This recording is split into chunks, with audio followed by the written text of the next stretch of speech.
Chạy không á? Cha cha Vũ bắt tay nó đó. Sao thủ đâu chơi sao bị nó đi ơi? Cha lo lúc bao giờ lúc bao giờ. Chào hổ đó.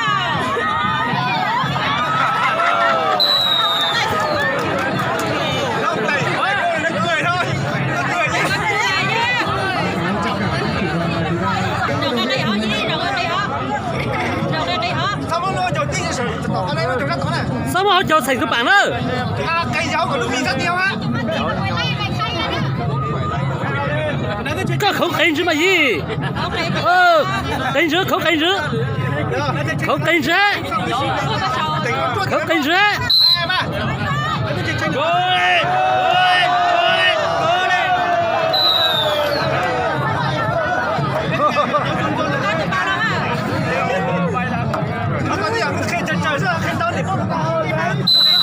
Suối đồ.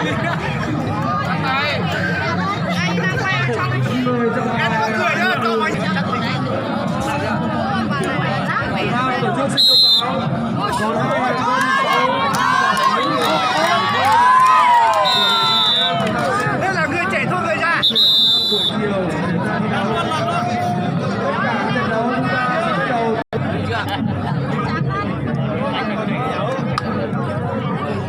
Chị này này, nói rồi nó quen rồi.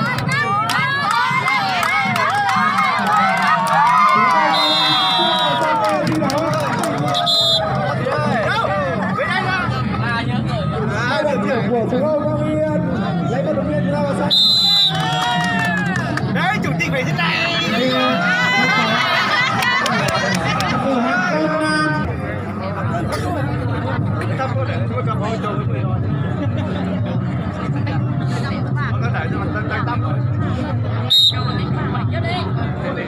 Ôi, hai đồng chí này ngăn ngăn rồi. Đây, đây, đây.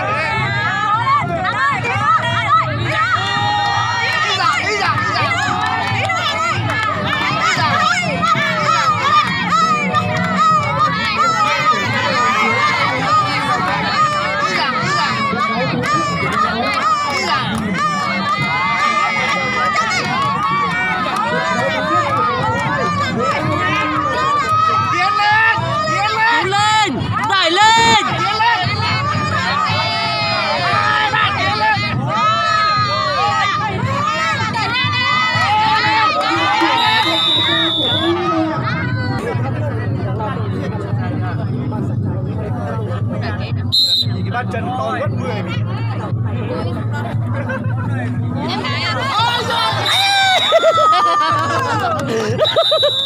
Đây là nó chân chân không phải đâu.